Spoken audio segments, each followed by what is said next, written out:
Assalamualaikum warahmatullahi wabarakatuh. Bismillahirrahmanirrahim.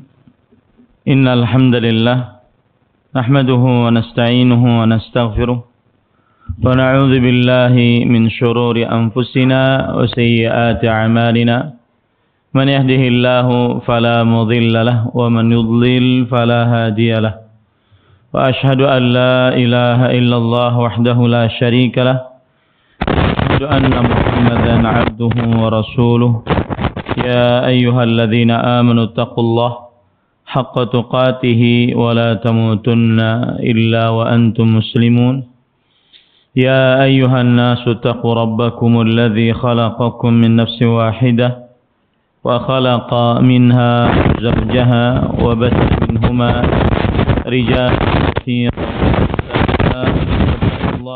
hari Sabtu pagi 30 Zulhijjah 1443 Hijriah, kita dimudahkan oleh Allah Subhanahu wa taala untuk duduk bersama di dalam sebuah kajian yang bertema ciri anak durhaka di Masjid Al-Ghuraba, Kota Denpasar, Provinsi Bali.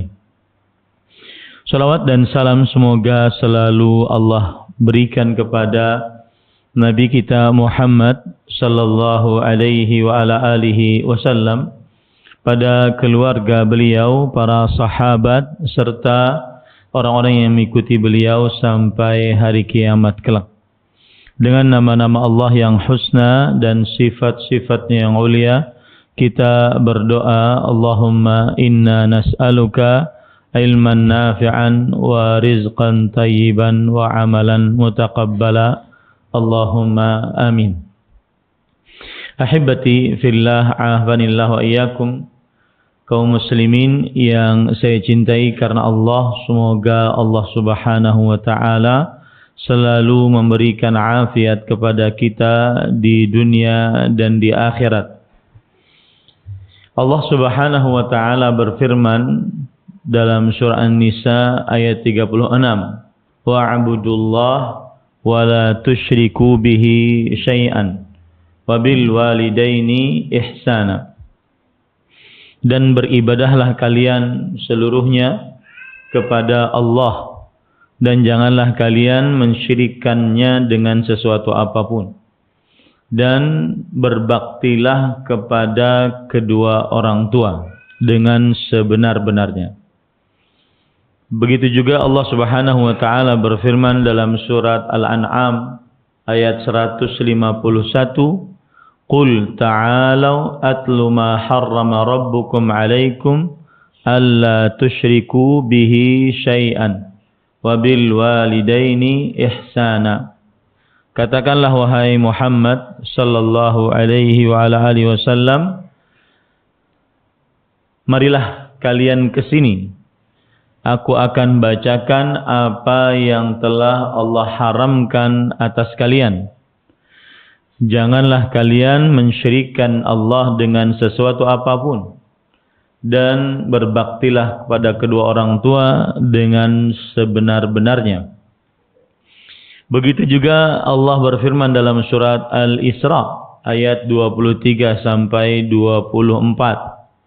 Wa qadha rabbuka alla ta'budu illa iyyah wa bil walidaini ihsana. Dan Allah Rabbmu telah menetapkan agar janganlah kalian beribadah kecuali hanya kepada Allah, dan berbaktilah kepada kedua orang tua dengan sebenar-benarnya. Allah juga berfirman dalam surat Luqman ayat 14 bahwa wa wassaynal insana biwalidayhi hamalathu ummuhu wahnan ala wahnin wa fisaluhu fi 'amain an ishkur li wa liwalidayka ilayyal masir.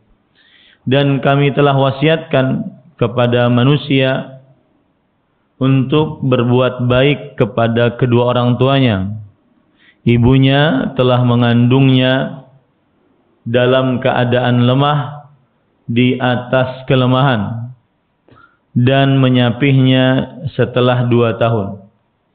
Berterima kasihlah kepadaku dan kepada kedua orang tuamu. Hanya kepadakulah tempat kalian kembali. Ini ayat-ayat memberikan pelajaran kepada kita bahwa hak kedua orang tua sangatlah besar. Kedudukan mereka sangatlah agung dalam agama Islam. Allah Subhanahu wa taala menggandengkan berbakti kepada kedua orang tua dengan tauhid, menunjukkan bahwa berbakti pada kedua orang tua adalah perkara yang agung. Dan Allah Subhanahu wa taala menggandengkan bersyukur, berterima kasih kepada kedua orang tua dengan berterima kasih kepada Allah Subhanahu wa taala. Maka tidak heran berbakti kepada kedua orang tua adalah amalan yang sangat dicintai oleh Allah Subhanahu wa ta'ala. Dan kalau kita perhatikan hadis-hadis Rasul sallallahu alaihi wasallam juga banyak akan menjelaskan hal ini. Di antaranya hadis dari sahabat Nabi Abdullah bin Mas'ud radhiyallahu anhu. Beliau bertanya kepada Rasul sallallahu alaihi wasallam, ayyul amali ahabbu ilallah? Amalan apa yang paling dicintai oleh Allah Subhanahu wa taala? Kemudian Rasul sallallahu alaihi wasallam menjawab, as-salatu fi waqtiha, salat pada waktunya. Lalu Rasul sallallahu alaihi wasallam ditanya lagi, thumma ayyun? Lalu apa lagi? Kemudian Rasul sallallahu alaihi wasallam bersabda, birrul walidain, berbakti kepada kedua orang tua. Ini juga menunjukkan bahwa kedudukan yang agung dari berbakti kepada kedua orang tua, karena dia adalah amalan yang paling dicintai oleh Allah Subhanahu wa taala. Dan berbakti kepada kedua orang tua ini adalah fitrah manusia. Mau apapun agamanya, berbakti kepada orang tua adalah fitrah manusia. Berbakti kepada kedua orang tua adalah syariat yang disepakati oleh seluruh para nabi dan para rasul alaihi wassalatu wassalam. Berbakti kepada orang tua adalah akhlaknya para nabi dan kebiasaannya orang-orang saleh. Berbakti kepada kedua orang tua adalah bukti benarnya keimanan, bukti mulianya seseorang, bukti bagusnya pengabdian. Berbakti kepada kedua orang tua adalah termasuk kebaikan syariat Islam yang dibawa oleh Nabi Muhammad sallallahu alaihi wasallam. Karena di dalam berbakti kepada orang tua ada pengakuan jasa yang kita dapatkan dari orang tua kita, dan ada penjagaan kehormatan yang kita dapatkan dari orang tua kita. Berbakti pada orang tua adalah alamat sempurnanya syariat yang dilakukan oleh seseorang. Berbakti kepada orang tua adalah alamat tanda bahwa seseorang benar-benar mengerjakan Islam secara maksimal. Maka berbeda dengan seorang yang durhaka kepada orang tua, yang tidak mengetahui tidak mengakui kemuliaan orang tua, tidak menjaga kedudukan orang tua, bahkan mengingkari kebaikan yang dilakukan oleh orang tua, bahkan menghina kebaikan yang pernah dilakukan oleh orang tua kepada anaknya. Maka para ikhwan yang dirahmati oleh Allah Subhanahu wa taala, Islam mengajarkan untuk berbakti kepada orang tua. Tetapi Islam juga melarang untuk durhaka kepada kedua orang tua. Bahkan Islam melarang keras untuk durhaka kepada kedua orang tua dan menganggap kedurhakaan kepada kedua orang tua adalah dosa besar dan digandengkan dengan kesyirikan. Cukup firman Allah yang menjelaskan akan buruknya durhaka kepada orang tua, yaitu surat Al-Isra ayat 23. Fala taqul lahuma uff wa la tanharhuma. Maka janganlah kamu ucapkan untuk keduanya perkataan dan janganlah kamu menghardik keduanya. Kalau seandainya perkataan saja kepada kedua orang tua ini diharamkan, maka bagaimana yang lebih dari perkataan tersebut? Dan banyak sekali hadis-hadis Rasul sallallahu alaihi wasallam yang memperingatkan dengan keras tentang durhaka kepada kedua orang tua. Di antaranya hadis Abdullah bin Amr bin As radhiyallahu anhuma, Nabi Muhammad sallallahu alaihi wasallam bersabda, al-kabairu al-isyraku billah wa uququl walidain wa qatlun nafs wal yaminul ghamus. Dosa-dosa besar adalah yang pertama mensyirikkan Allah, yang kedua durhaka kepada kedua orang tua, yang ketiga membunuh seseorang yang diharamkan untuk dibunuh, yang keempat bersumpah palsu. Oleh sebab itulah pada kesempatan kali ini kita ingin membahas tentang ciri anak durhaka. Kita akan bahas dari beberapa poin. Yang pertama yaitu pengertian kedurhakaan. Apa itu pengertian kedurhakaan?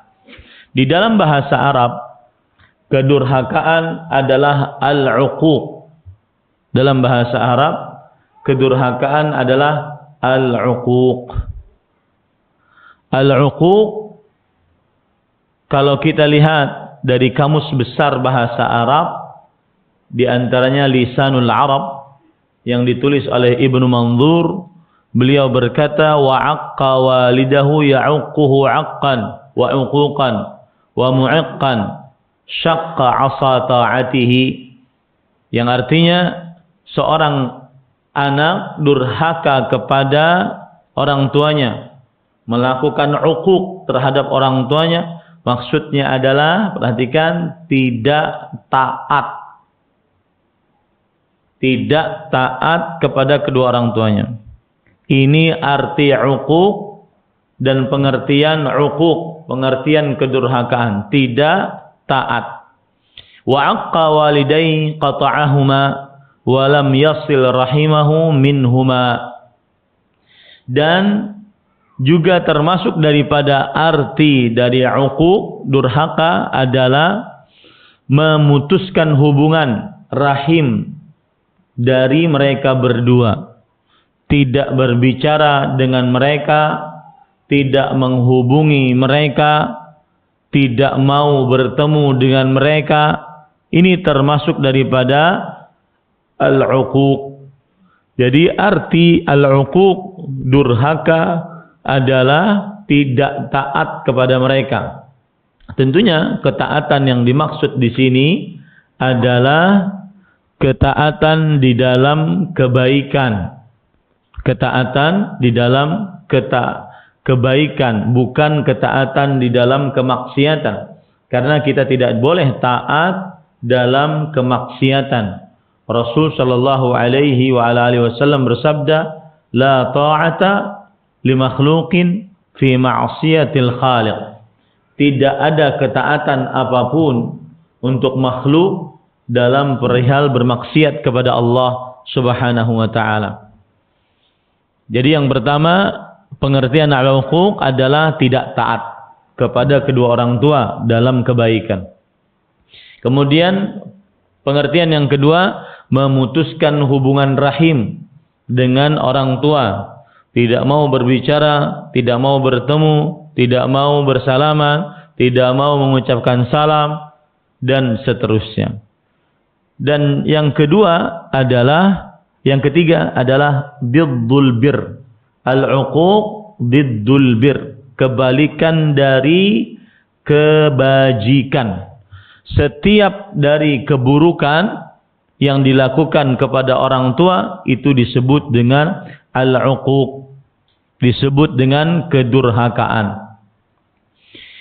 Rasulullah sallallahu alaihi wasallam bersabda dalam hadis riwayat Bukhari dan Muslim, annahu sallallahu alaihi wasallam naha an uquqil ummahat, bahwa Rasul sallallahu alaihi wasallam melarang untuk durhaka kepada para ibu.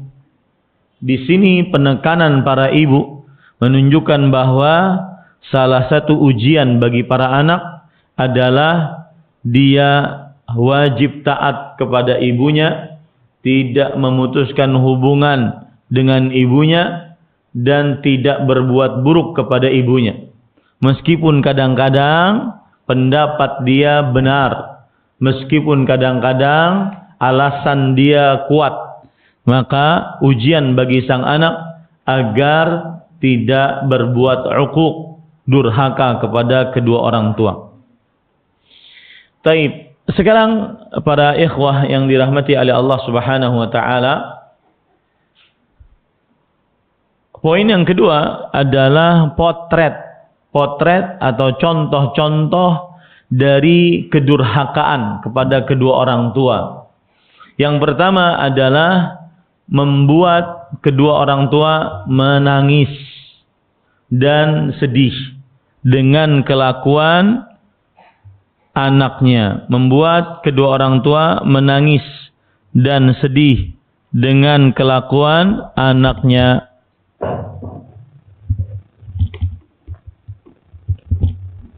Ini para ikhwah yang dirahmati oleh Allah Subhanahu wa taala. Jadi orang tua sedih dan menangis akibat perbuatan ataupun kelakuan anaknya.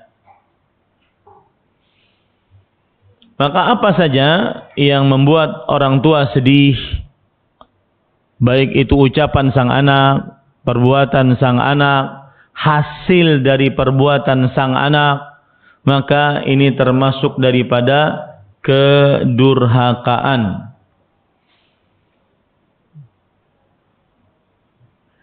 Yang kedua adalah menghina, menghardik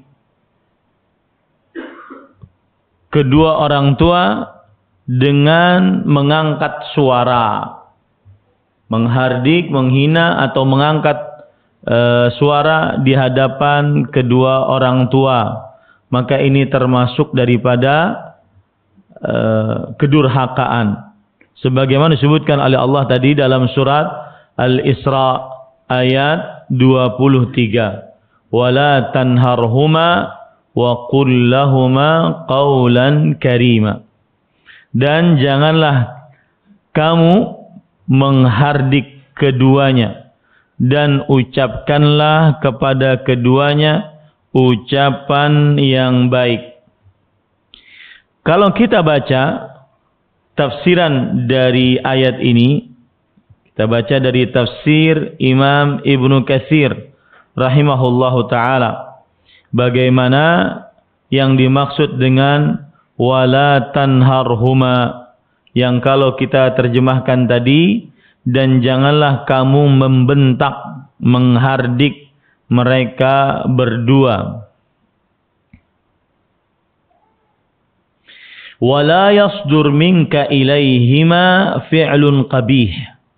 Jangan muncul dari kamu kepada mereka berdua perbuatan yang buruk, Ini tafsir yang disebutkan oleh Imam Ibnu Katsir di dalam kitabnya. Yang dimaksud membentak adalah jangan muncul dari kamu kepada mereka berdua perbuatan yang buruk. Begitu juga perkataan Atha bin Abi Rabah, seorang tabi'i. Beliau mengatakan, la tanfudh yadaka ala walidaik.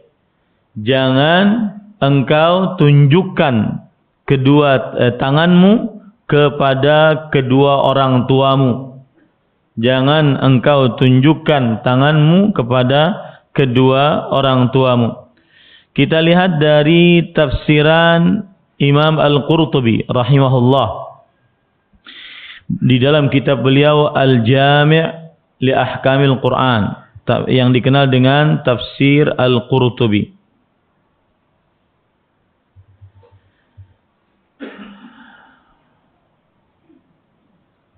Perhatikan baik-baik bahwa Imam Al-Qurtubi rahimahullahu taala beliau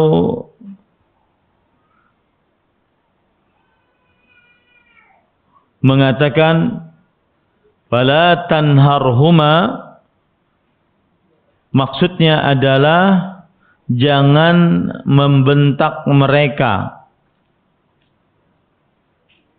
Sebentar.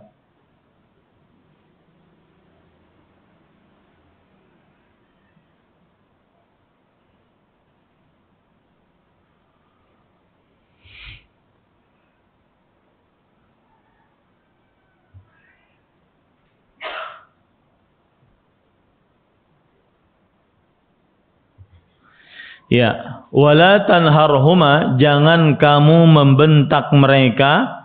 Maksudnya adalah jangan kamu menajamkan pandangan kepada mereka. Subhanallah ya. Menajamkan pandangan kepada mereka. Ini termasuk daripada wala tanharhuma. Ya, wala tanharhuma, jangan engkau tajamkan pandangan kepada mereka. Kemudian setelah itu Allah berfirman, wa qul lahuma qawlan karima, dan katakanlah kepada mereka perkataan yang mulia. Kata Imam Ibnu Katsir rahimahullah, layyinan tayyiban hasanan bita'addubin wa tawqirin wa ta'zimin. Katakanlah kepada mereka perkataan yang mulia, yaitu perkataan yang lembut, baik, bagus, penuh dengan adab, pengagungan dan pemuliaan. Kalau kita buka tafsir Imam Al-Qurtubi rahimahullahu taala, yaitu disebutkan tafsiran dari Sa'id ibn al-Musayyib, seorang tabi'i. Qaulul 'abdil muznib lis-sayyidil fadhil ghalidh. Yang dimaksud dengan perkataan yang mulia kepada kedua orang tua adalah seperti ucapan seorang budak yang melakukan kesalahan kepada tuannya yang sangat bengis dan kasar. Budak ini salah dan dia tahu tuannya sangat bengis dan kasar. Maka bagaimana budak ini agar dimaafkan oleh tuan tersebut? Maka ketika budak ini berkata kepada tuan tersebut, seperti itulah perkataan anak kepada kedua orang tuanya. Maka hendaknya seorang anak tidak melakukan kedurhakaan dengan cara membentak kedua orang tua, mengangkat suara di hadapan orang tua, dan seterusnya. Meskipun itu benar, meskipun anak tersebut benar, jangan pernah membentak orang tua. Meskipun anak dalam proses mendakwahi orang tuanya, jangan pernah mengangkat suara di hadapan orang tua. Yang ketiga adalah mengatakan perkataan mengatakan perkataan perkataan ini maksudnya adalah perkataan yang menolak saat diperintah atau menggerutu saat diperintah. Dia menggerutu saat orang tuanya memerintahkannya. Maka dia mengatakan gitu ya. Sebagaimana disebutkan oleh Allah dalam surah Al-Isra ayat 23, "Fala taqul lahuma uff." Maka janganlah katakan kepada mereka perkataan Para ikhwah yang dirahmati oleh Allah Subhanahu wa taala, kalau kita lihat penafsiran para ulama tentang apa yang dimaksud dari perkataan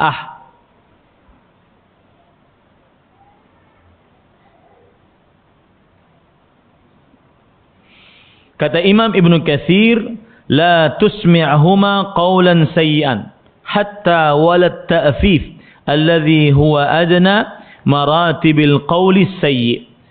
Jangan perdengarkan kepada kedua orang tua ucapan yang buruk sampai perkataan yang mana perkataan itu adalah perkataan yang paling rendah dari perkataan yang buruk. Perkataan yang paling rendah dari perkataan yang buruk. Jadi yang dimaksud dengan fala taqul lahuma uff, janganlah kamu mengucapkan untuk keduanya perkataan maka maksudnya adalah jangan memperdengarkan kepada kedua orang tua ucapan-ucapan yang buruk. Walaupun ucapan yang buruk yang paling rendah seperti perkataan seperti perkataan Adapun di dalam tafsir Imam Al-Qurtubi rahimahullahu taala, beliau mengatakan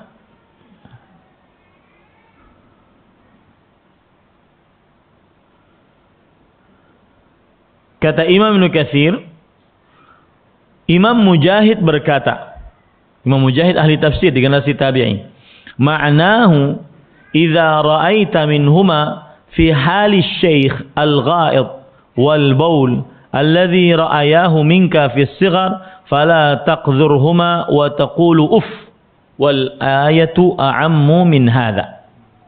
Lihat, maknanya adalah kata Imam Mujahid, jika kamu melihat saat orang tuamu sudah tua, melihat kotorannya keluar, kencingnya keluar, sebagaimana mereka melihat dan merasakan kencing dan kotoran kamu saat kamu masih kecil, maka janganlah merasa jijik dengan mereka berdua.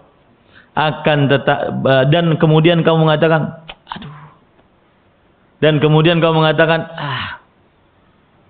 ya, jangan sampai demikian. Ini makna fala taqul lahuma uff. Jangan katakan untuk mereka berdua perkataan ketika mereka sudah tua, mungkin tidak sanggup lagi buang air besar, buang air kecil sewajarnya, maka yang mengurusnya adalah anaknya. Maka pada saat itu, saat anaknya melihat dari kedua orang tuanya sesuatu yang dianggap kotor, maka sang anak tidak mengatakan perkataan karena menganggap jijik, sebagaimana orang tua kita saat kita masih kecil tidak menganggap itu sebagai sebuah kejijikan, sebagai sebuah kotoran. Tapi Imam Al-Qurtubi mengatakan ayat ini lebih umum daripada itu. Bukan hanya itu saja maknanya. Ada lagi perkataan yang lain, wal uffu at-tuffu wasakhal adfar, yang artinya adalah yang dimaksud perkataan adalah kotoran-kotoran yang ada di pada kuku. Maka ketika orang tua kita mungkin sudah tua, kurang memperhatikan kebersihan-kebersihan pada dirinya, maka jangan sampai termasuk di dalamnya kebersihan kuku, jangan sampai anaknya kemudian merasa jijik dengan keadaan orang tua tersebut. Ya, merasa jijik dengan keadaan orang tua tersebut. Kemudian juga Abu Bakar. Abu Bakar di sini kalau tidak salah Al-Jassas, seorang ulama tafsir, ma'nahu istiqzar limma syamma. Makna yang ketiga dari adalah menganggap jijik dari apa yang tercium dari wangi atau dari bau kedua orang tuanya. Karena orang tua ketika sudah tua mungkin tidak mandi seperti wajarnya kita masih muda, ya. Maka jangan sampai merasa jijik dengan mengatakan perkataan apabila tercium dari bau yang tidak sedap dari kedua orang tua kita.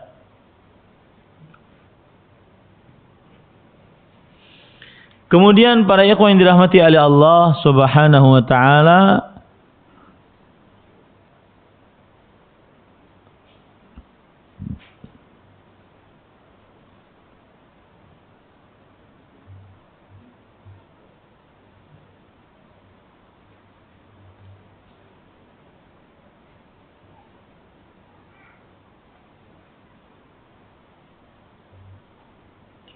taib.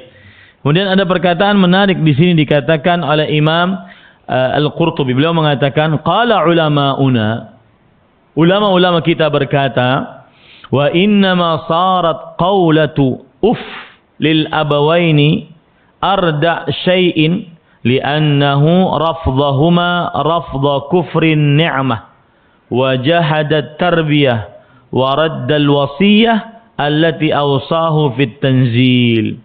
Mengapa hanya perkataan dari seorang anak kepada kedua orang tua itu menjadi sangat buruk di sisi Allah Subhanahu wa taala?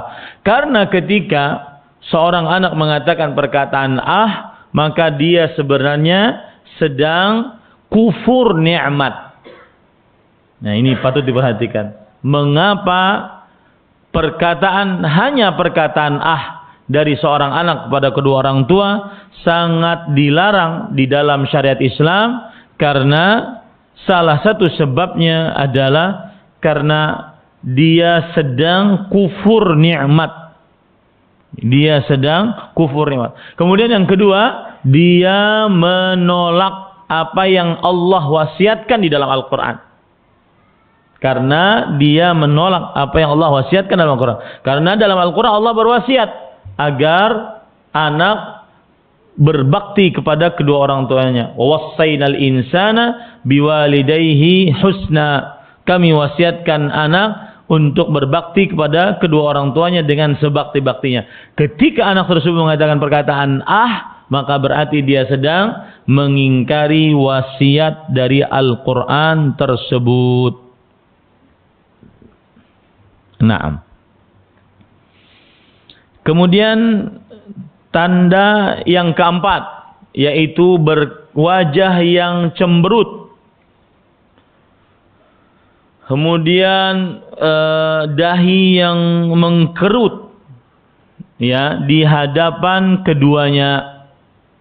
Kadang-kadang sebagian anak ketika berhadapan dengan orang tuanya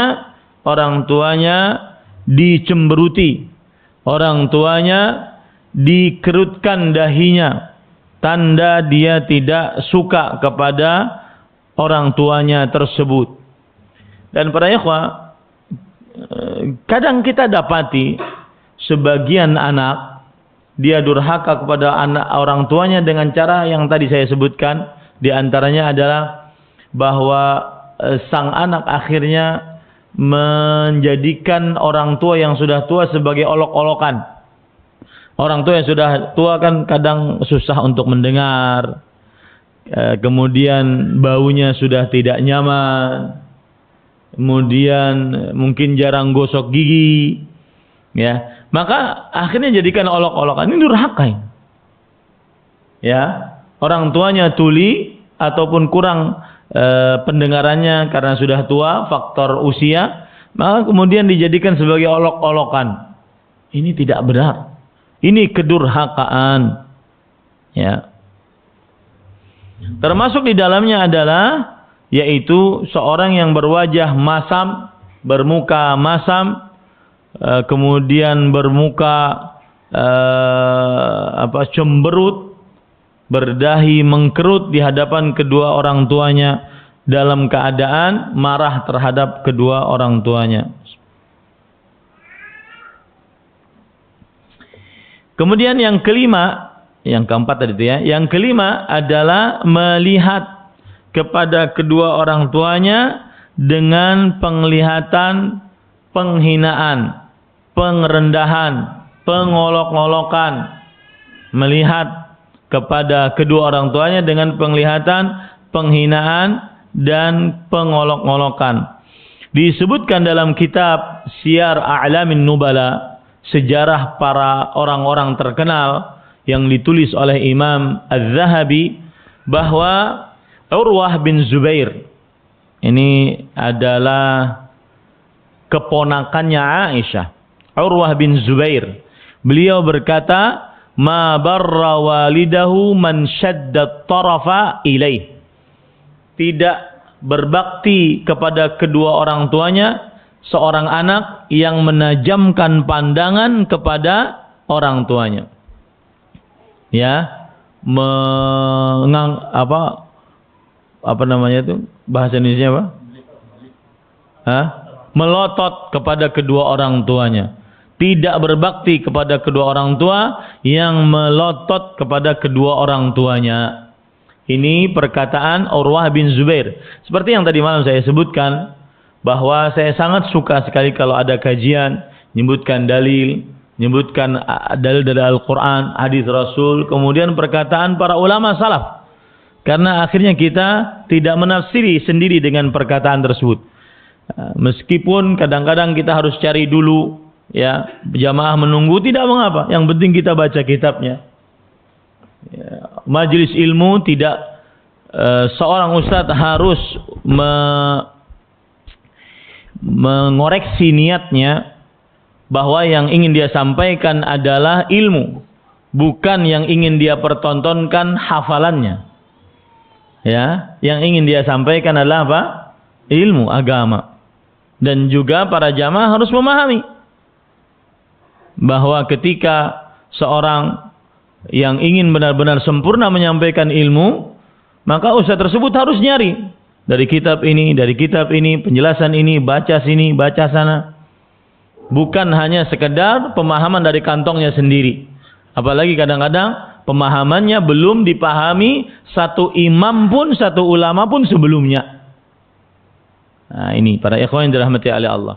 Makanya saya sangat suka ketika ada tafsir, ketika ada ayat Al-Quran kembali ke tafsir, meskipun di hadapan jamaah harus nyari dulu, baca dulu, tidak mengapa. Ya, karena yang kita ingin sampaikan adalah ilmu, bukan memamerkan kepintaran, memamerkan hafalan, bukan. Imam Ahmad rahimahullah saja, orang yang hafal ribuan hadis, tapi ketika ingin meriwayatkan hadis dari kitabnya Al-Musnad, beliau baca kitab. Karena yang memang ingin disampaikan adalah ilmu, bukan bertunjukan kepintaran. Dan ini harus dikoreksi niat bagi siapa saja yang masuk ke dalam dunia dakwah. Yang keenam adalah termasuk potret kedurhakaan memerintah orang tua sebagaimana pembantunya. Memerintah orang tua sebagaimana meminta atau memerintah pembantunya. Seperti memerintah ibunya untuk mencuci pakaian, menyapu rumah, menyiapkan makanan. Maka ini perbuatan tidak layak. Ya, apalagi terkhusus ibunya tersebut sudah tua renta, ibunya tersebut sudah sakit-sakitan. Yang namanya orang tua pasti tidak enakan, terutama kalau tinggal di rumah anaknya. Karena mungkin suaminya sudah meninggal, kemudian dia tidak ada teman kalau hidup sendirian, akhirnya ditarik oleh orang tua, ditarik oleh anaknya ke rumahnya. Maka pada saat itu, biarkan ibunya menjadi ratu di rumah tersebut, lebih daripada istrinya. Ya, lebih daripada istrinya. Maka hati-hati anak-anak yang orang tuanya tinggal bersamanya. Jangan sampai ibu atau bapaknya menjadi pembantu di rumahnya, suruh menjaga anaknya, suruh memasak, disuruh mencuci pakaian, disuruh menyapu rumah, dan seterusnya. Kalau seandainya ada yang berkata, Ustadz, ibunya pengen, maka kita katakan tetap tidak diperbolehkan. Lebih baik Anda cari orang untuk mengurus rumah Anda. Kalau seandainya istri Anda sibuk. Sebenarnya fungsi dari istri adalah dia di rumah, melayani suami dengan baik, mengurus rumah, mendidik anak-anak, tidak keluar rumah. Tidak keluar rumah. Maka sedikit saya ingin berbicara tentang pendidikan anak perempuan ya. Saya punya pesantren yang baru dibuka tahun ini. Maka kalau kita perhatikan untuk anak-anak perempuan kita harus sudah berpikir panjang. Nanti anak-anak perempuan kita ini kita proyeksikan untuk apa? Jadi apa? Dan kita tidak mengekang dia. Kalau seandainya memang dia ingin jadi ustazah, guru agama, saya berbicara tentang orang-orang yang sudah mengenal dakwah sunnah, dakwah salaf, dan orientasinya adalah pendidikan agama. Saya tidak berbicara tentang orientasinya kalau anak perempuan jadi dokter, jadi bidan atau sebagainya. Saya tidak bicara tentang itu. Itu pembicaraan lain. Ini orientasinya yang sudah ngaji agar dia belajar ilmu agama. Maka kalau seandainya kita pikir anak-anak perempuan kita antara dua pilihan yang dia pilih sendiri, kita cuma memfasilitasi.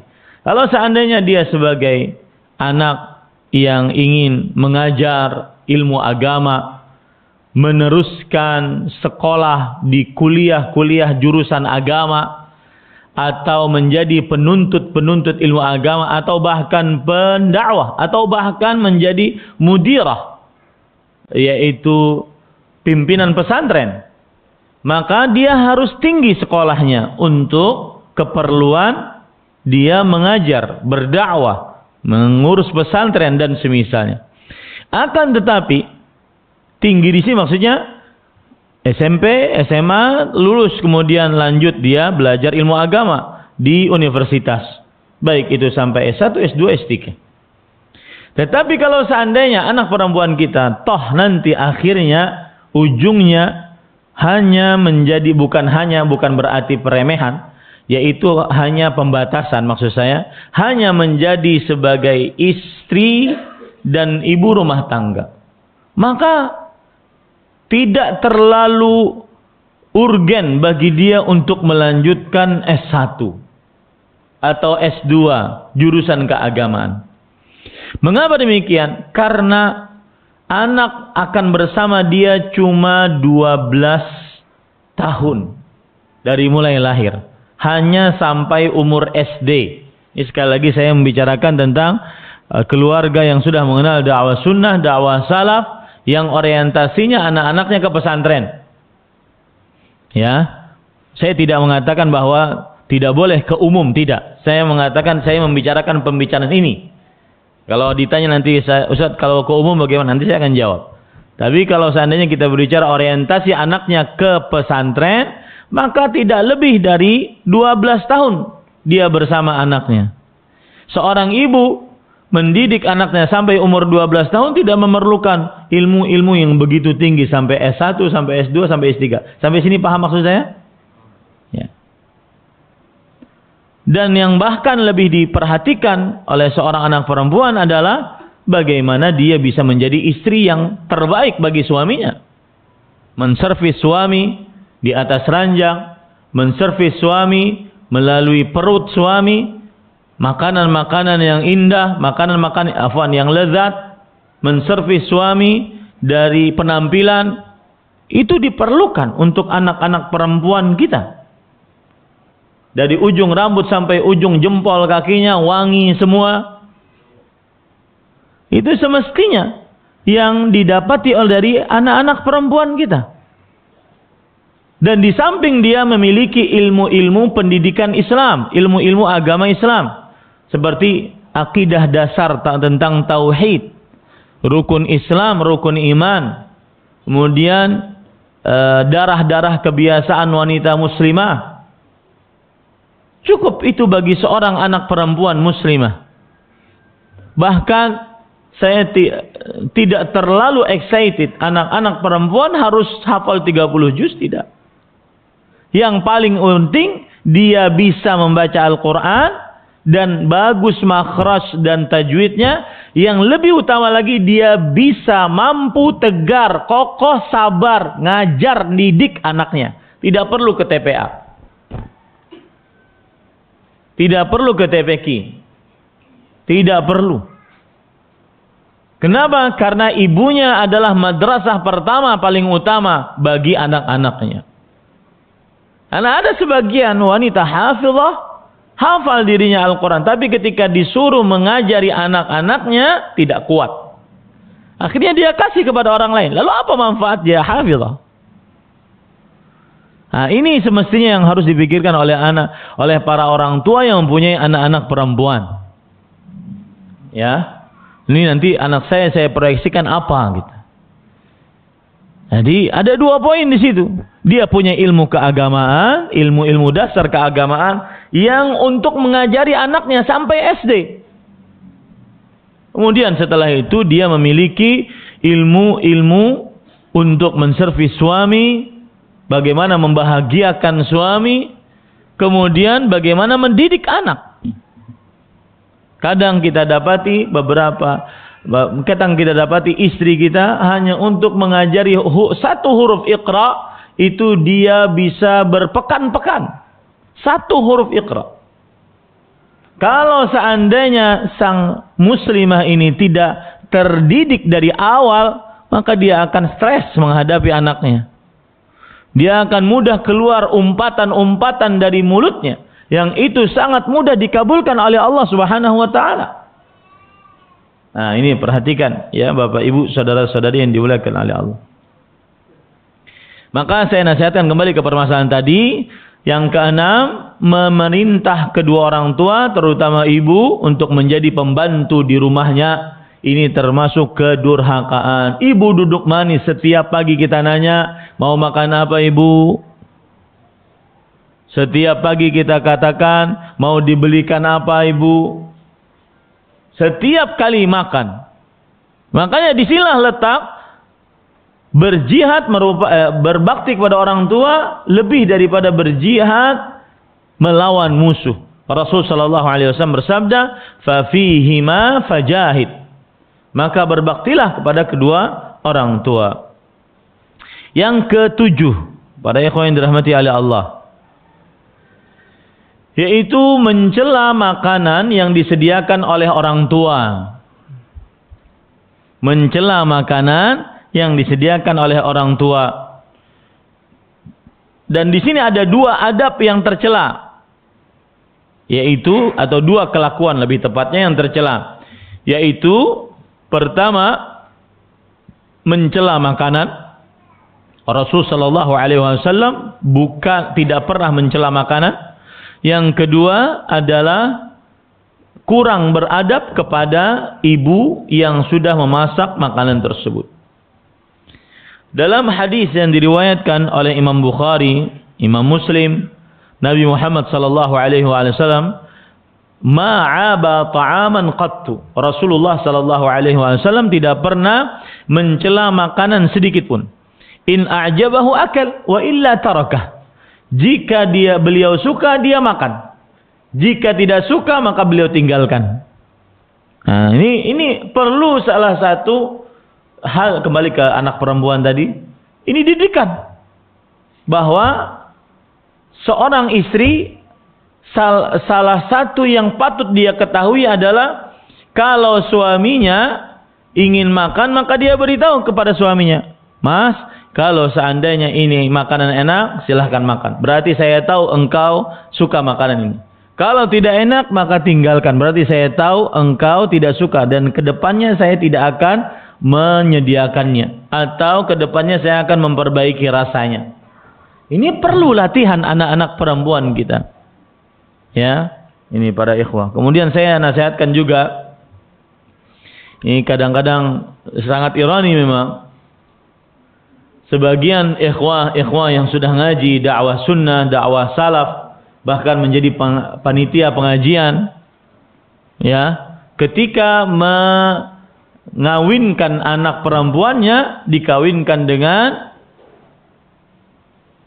besannya bukan orang yang sudah ngaji, atau mencari menantu laki-lakinya yang belum ngaji, hanya sekedar karena dia punya titel, kemudian keluarga dari keluarga yang berada. Jangan, wahai saudaraku. Saya pesan dua bagi para orang tua yang punya anak perempuan. Nikahkan anak perempuan Anda dengan besan Anda yang cari besan Anda yang memang sudah ngaji. Satu, yang sudah ngaji dakwah sunnah, dakwah salaf. Dan yang kedua adalah yang bukan dari keluarga yang bercerai. Karena nanti akan lumayan sulit untuk menyambung hubungan rahimnya. Misalkan besannya atau mertuanya ini bercerai, kemudian masing-masing sudah menikah, maka ini agak ribet. Ini bukan berarti mengucilkan yang terjadi perceraian di tengah keluarga. Itu takdir Allah Subhanahu wa taala. Akan tetapi kita kan berhak untuk memilih mana yang terbaik untuk anak-anak perempuan kita. Yang kedelapan, tidak membantu mereka berdua di dalam urusan-urusan mereka, baik itu pekerjaan di dalam rumah atau di luar rumah. Tidak membantu mereka berdua, ya.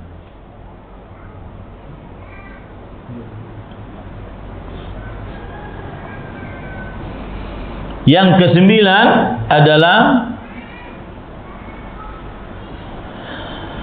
tidak sopan saat berbicara dengan kedua orang tua, seperti tidak mendengarkan perkataan kedua orang tua, seperti memotong perkataan mereka berdua saat berbicara, atau mendebat mereka, atau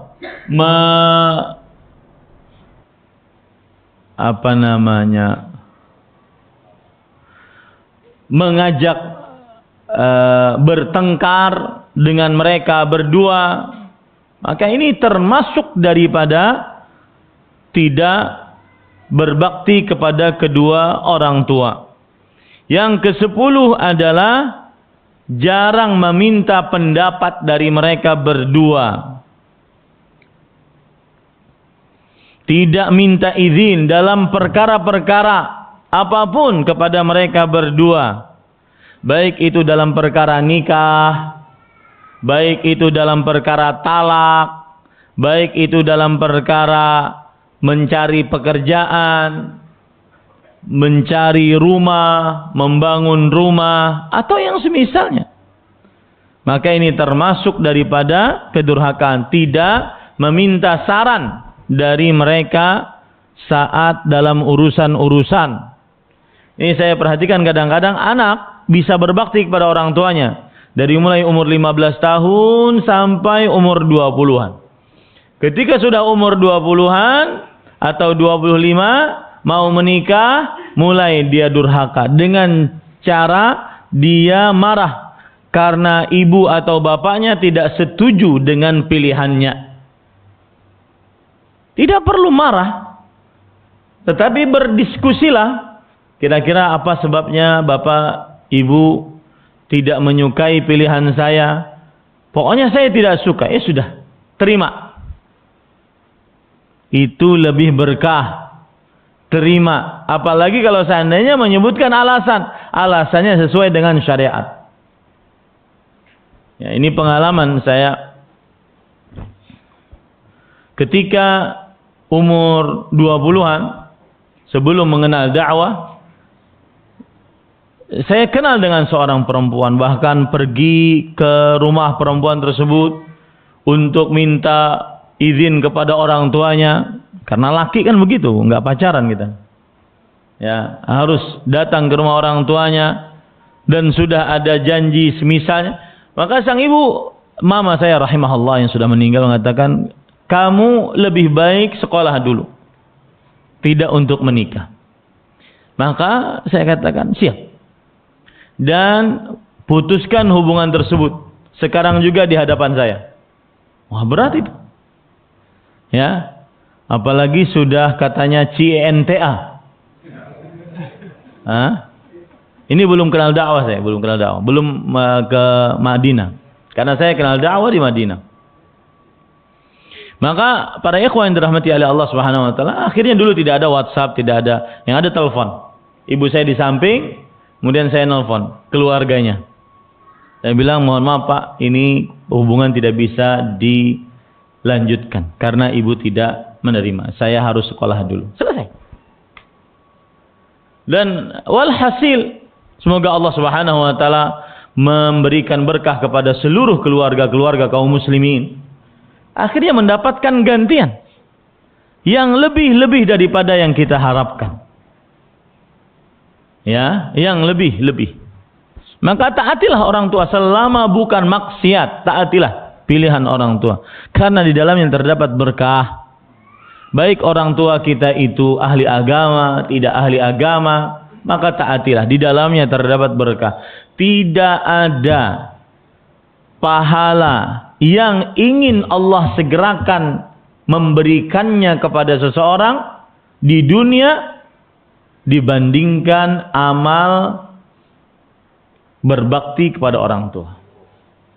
Tidak ada pahala yang Allah ingin segerakan memberikannya di dunia dibandingkan amal berbakti kepada orang tua. Sebaliknya, tidak ada siksa yang Allah ingin segerakan terjadi pada orang tersebut di dunia dibandingkan kedurhakaan kepada kedua orang tua. Makanya orang yang durhaka pasti hancur hidupnya. Hancur hidupnya. Durhaka. Entah penyakit pada dirinya, kemudian hancur ekonominya, berantakan keluarganya, dan seterusnya, hancur. Karena itu janji Allah Subhanahu wa taala, tidak ada dosa yang ingin Allah segerakan siksanya di dunia dibandingkan amal durhaka kepada kedua orang tua. Nah, kemudian ahibati fillah, afanillah wa iyyakum. Ini banyak sekali ya contoh-contohnya, karena memang disebutkan contohnya ada 30. Kalau antum bersabar saya sebutkan semua. Sabar ya. Sudah berapa tadi? Sudah 10. Kemudian yang ke-11 adalah tidak minta izin. Enak sekali nih. Enggak jadi ceramah jadi nih. Ada cappuccino, ada jus. Ya. Asli. Asli lagi. Baik. Bismillah. Tapi para ikhwah, yang ke-11 adalah tidak minta izin untuk memasuki kamar mereka saat kita sudah baligh. Tidak minta izin. Nah, ini termasuk daripada kedurhakaan.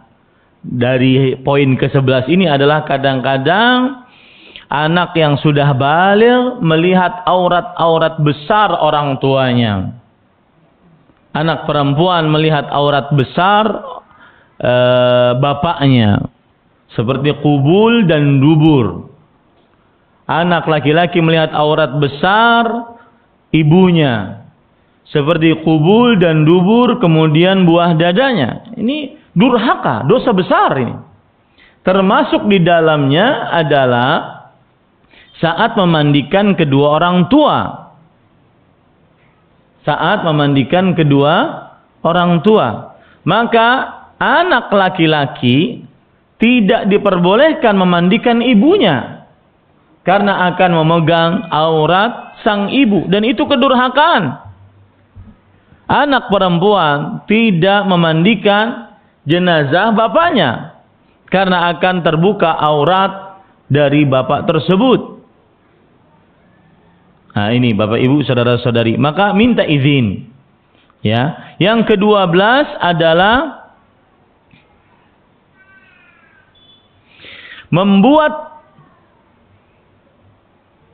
masalah yang menyibukkan mereka berdua. Membuat masalah yang menyibukkan mereka berdua, membuat mereka tidak tenang gara-gara masalah yang kita bikin di luar sana. Seperti ada seorang anak berhubungan dengan perempuan sampai hamil. Maka orang tua dari si laki-laki ini merasa malu, merasa bingung. Ini durhaka. Anak tersebut sudah berzina, itu adalah dosa besar. Di samping itu juga dia adalah durhaka kepada kedua orang tuanya karena membuat permasalahan yang mengaitkan kedua orang tuanya. Ini pada ikhwan yang dirahmati oleh Allah. Apalagi kadang-kadang mahasiswa-mahasiswi yang kuliah di luar daerah, kemudian tahu-tahu segala kecukupan sudah dicukupi oleh orang tua, tahu-tahu datang kabar bahwa dia hamil. Datang kabar bahwa dia menghamili orang. Ini termasuk di dalamnya adalah membuat dia bermasalah. Perasaannya tidak tenang. Di antaranya misalnya, saya pernah punya kawan, dia supir taksi. Dulu belum ada aplikasi ojek driver online gitu ya. Maka ada supir taksi. Beliau bercerita bahwa, boleh nggak Ustaz saya menceritakan apa yang terjadi di jalan-jalan saat saya ngobrol dengan ibu. Kan yang terjadi di jalan-jalan macam-macam. Dan para supir taksi yang paling sering melihat kejadian-kejadian yang macam-macam. Seperti tabrakan dengan segala macam cerita dari tabrakan tersebut. Maka saya katakan tidak boleh. Kenapa? Karena kamu nyupir. Kalau kamu ceritakan kepada ibumu, maka dia akan kepikiran. Dan itu termasuk kedurhakaan. Lihat, mengganggu pikirannya saja termasuk kedurhakaan. Ya. Wah, tadi Bu, saya lihat ada mobil tabrakan belah dua kepalanya. Ibunya akan kepikiran, anak saya nyupir nih. Makanya setelah cerita tersebut, ibunya mengatakan, sudah kamu libur hari ini, nggak usah nyupir. Nah, kenapa? Karena dia takut terhadap anaknya. Ini kedurhakaan yang kadang tidak disadari oleh anak. Kemudian yang ke-13 adalah menghina, merendahkan, menyebutkan aib kedua orang tua di hadapan manusia. Seperti misalkan merendahkan pendidikannya. Mentang-mentang anaknya sudah S1, S2 atau S3, ibunya cuma lulusan SMP atau SMA atau bahkan SD. Maka ini termasuk daripada durhaka, yaitu mencela, merendahkan, menyebutkan aib kedua orang tua di hadapan manusia.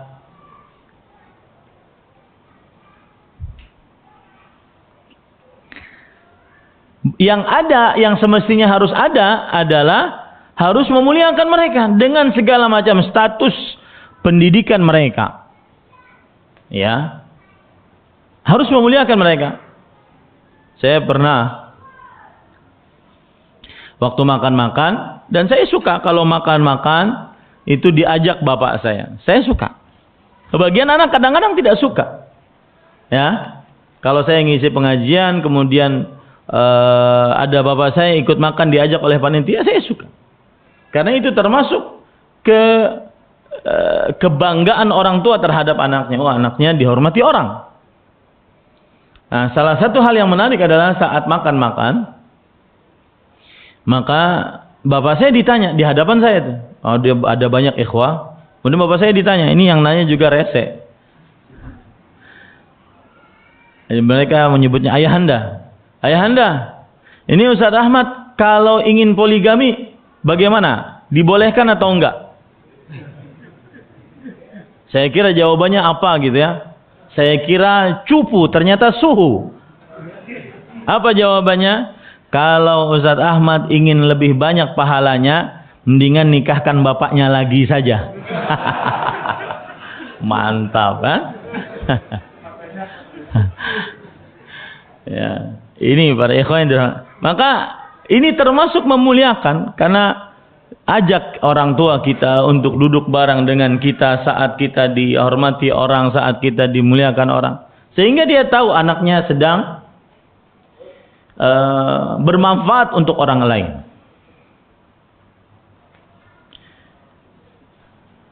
Dan itu yang kadang-kadang membuat terenyuh diri saya pribadi, tapi Allah Subhanahu wa taala lebih tahu hikmah dalam penciptaannya. Kita ingin orang tua melihat kesuksesan kita, melihat anaknya sudah bermanfaat untuk orang lain. Orang tua yang menyekolahkan kita dari mulai SD, kemudian waktu itu keluar dari Kalimantan, belajar di pesantren, SMP, SMA, sampai bisa kuliah. Kita ingin juga mereka melihat hasil dari mereka berjuang untuk kita. Nah, salah satu yang membuat kita terenyuh kadang-kadang, kalau sudah ada acara-acara besar di pesantren, mengundang orang-orang penting, mengundang para wali santri, mengundang santri-santri, kita ingin memperlihatkan. Dan ini termasuk bakti kepada orang tua. Membuat mereka bangga dengan apa yang kita lakukan. Memperlihatkan kepada mereka, sekarang sudah ada pesantren, sudah banyak santri. Ini hasil dari perjuangan Bapak Ibu, dan kita ucapkan jazakumallahu khairan. Itu termasuk bakti yang paling tinggi, membuat mereka senang. Maka Bapak Ibu, saudara-saudari yang dimuliakan oleh Allah Subhanahu wa taala, jangan pernah merendahkan mereka, menyebutkan aib untuk mereka di hadapan orang-orang, menyebutkan aib mereka di hadapan orang-orang. Bahkan yang ada adalah kita wajib memuliakan mereka.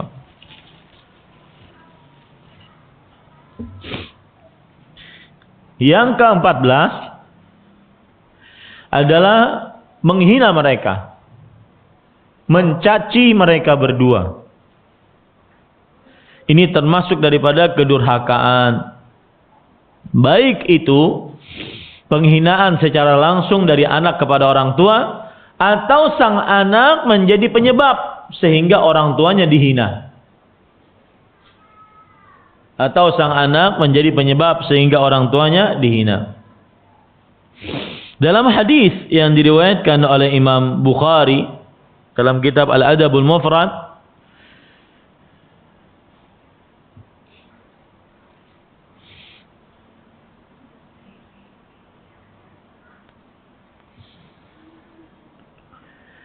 Dari Abdullah bin Amr bin As radhiyallahu anhuma, Rasul sallallahu alaihi wasallam bersabda, "Minal kabairi syatmur rajuli walidayh." Termasuk dari kedurhakaan, dosa besar, seorang anak mencela, menghina kedua orang tuanya. Lalu beliau ditanya, "Hal yashtumur rajulu walidayh?" Apakah ada orang yang menghina kedua orang tuanya? Kemudian Rasulullah SAW menjawab, "Na'am, ada. Yasubbu abar rajul fa yasubbu abahu, wa yasubbu ummahu fa yasubbu ummahu." Seseorang menghina bapak orang lain, maka orang lain ini menghina bapaknya. Menghina yang ini. Ini berarti anak ini penyebab bapaknya terhina. Seseorang mencela ibu orang lain, lalu orang lain ini mencela ibunya. Ini berarti anak ini penyebab ibunya dicela. Maka termasuk kedurhakaan yang ke-14 adalah menghina, mencela, melaknat kedua orang tua, baik itu secara langsung atau sebagai penyebab. Termasuk daripada kedurhakaan adalah memberikan hal-hal yang membuat orang tua lalai dari mengerjakan kewajiban dan membuat orang tua melanggar larangan. Seperti televisi, kemudian media sosial, yang membuat orang tua lalai. Lalai dari sholat pada waktunya, lalai dari membaca Al-Quran, lalai dari macam-macam larangan-larangan yang dilanggar atau perintah-perintah yang dilalaikan. Nih para ikhwah yang dirahmati oleh Allah Subhanahu wa taala, ini termasuk daripada kedurhakaan. Kemudian yang ke-16 adalah yaitu mengerjakan dosa di hadapan orang tua. Seperti tidak sholat, anak tidak sholat, itu membuat orang tua sedih. Anak perempuan tidak memakai jilbab padahal dia sudah baligh, berakal, muslimah. Kemudian juga sibuk dengan membuat, kalau di zaman sekarang anak-anak perempuan, nih saya kampanye beberapa hari ini tentang menjaga kesucian wanita muslimah. Ayolah wahai saudara-saudaraku para lelaki, lebih lagi digalakkan tentang rasa kecemburuan di dalam diri kita, rasa kelaki-lakian di dalam diri kita. Cek seluruh keluarga perempuan kita, dari mulai orang terdekat kita, di antaranya istri, atau ke atas ibu, nenek, atau ke bawah anak perempuan, cucu perempuan, ke samping kakak, adik perempuan, keponakan perempuan, bibi. Cek lagi bagaimana mereka dengan menjaga aurat, menjaga keperawanan, menjaga kehalusan tubuh, kehalusan kulit, menjaga kemolekan tubuhnya, goyangannya, rambutnya, parasnya, kecantikan wajahnya. Maka cek lagi. Termasuk yang membuat orang tua sedih adalah ketika anak perempuan mengumbar auratnya, memperlihatkan kemolekan tubuhnya, mengumbar keindahan wajah, badan, kulit, dan segala macam yang menjadikan seorang lelaki berhasrat kepada perempuan tersebut. Hati-hati. Wallahi kadang-kadang para ikhwan yang dirahmati oleh Allah, pertama kali yang terlihat di dunia nyata atau di media sosial ketika seorang perempuan mengumbar auratnya, mengumbar keindahan tubuhnya, mengumbar kecantikan wajahnya, sehingga dilihat oleh laki-laki yang begitu banyak sampai jutaan. Pertanyaan pertama kadang yang timbul adalah, ini keluarga laki-lakinya di mana? Mana rasa cemburunya? Keluarga laki-lakinya di mana? Mana rasa kelaki-lakiannya? Membiarkan keluarga perempuannya dibiarkan memperlihatkan aurat, memperlihatkan kecantikan, kemolekan tubuh, goyangan yang erotis, ya. Maka ini membuat orang tua sedih, ya, orang tua sedih. Apalagi kadang-kadang dari ini semua nyari duit. Dari ini semua adalah nyari duit dan itu haram hasilnya. Ya, haram hasilnya. Seperti ada beberapa media sosial menyediakan fitur tersebut. Apabila live sekian jam, maka kemudian dikasih hadiah-hadiah oleh yang menonton, maka dia akan dapatkan uang dari situ. Maka tidak ada lagi yang bisa ditontonkan oleh perempuan kepada khalayak ramai kecuali wajahnya yang cantik, kemolekan tubuhnya, goyangannya, kehalusan kulitnya, bahkan auratnya. Maka hati-hati, kemana itu anak laki-laki, keluarga laki-lakinya. Baik itu statusnya sebagai bapak, statusnya sebagai suami, statusnya sebagai anak laki-laki terhadap ibunya, atau statusnya cucu laki-laki terhadap neneknya, atau statusnya kakak laki-laki terhadap adik-adik perempuannya, atau statusnya adik laki-laki terhadap kakak-kakak perempuannya, atau statusnya sebagai paman laki-laki terhadap keponakan-keponakannya. Ya, perhatikan baik-baik. Atau statusnya sebagai keponakan terhadap bibi-bibinya. Nah, ini semua membuat seorang durhaka pada orang tua karena orang tua kepikiran, sudah hilang rasa malu. Ya. Yang ke-17.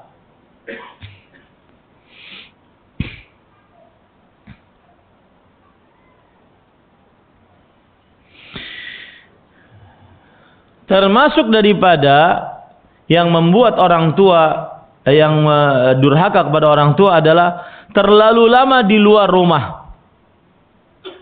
Terlalu lama di luar rumah. Makanya kalau seorang anak ketika dia merantau, orang tuanya ingin kita pulang gitu, maka pulanglah tanpa pikir panjang. Yakini di sana ada berkah. Ini saya cerita diri saya pribadi. Waktu itu saya punya anak 2. Umur anak saya yang pertama Abdullah waktu itu umurnya 6 tahun, mau menginjak 7. Lalu saya tanya mama rahimahullah, bagaimana ini? Apakah saya lanjutkan menyekolahkan Abdullah di sini atau di Indonesia? Karena kalau di Indonesia, kalau menyekolahkannya di Saudi, maka kita dalam bayangan kita sebagai orang tua juga, kita akan mendapati anak-anak kita lancar berbahasa Arab. Karena dia memang sekolahnya di sekolah Arab. Kemudian bisa dipastikan insya Allah dia hafal Quran. Karena sekolahnya sekolah hafal Quran. Seperti kawan-kawan saya lainnya.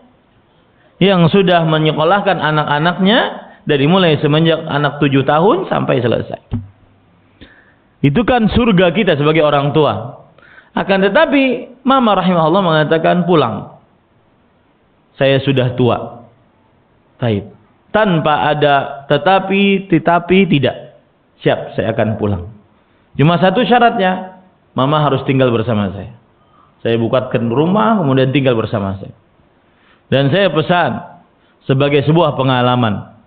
Beda seorang anak yang tinggal bersama orang tuanya dengan seorang anak yang cuma setiap bulannya transfer. Beda. Seorang anak yang tinggal bersama orang tuanya, dia akan tahu bagaimana dia menjaga perasaan orang tuanya agar selalu senang, tidak sedih, selalu bahagia bersama dia. Beda dengan yang hanya cuma transfer. Assalamualaikum ma, sudah saya transfer 2 juta, mudah-mudahan cukup, kalau yang kurang beritahu ya ma. Waalaikumsalam warahmatullahi wabarakatuh. Selesai.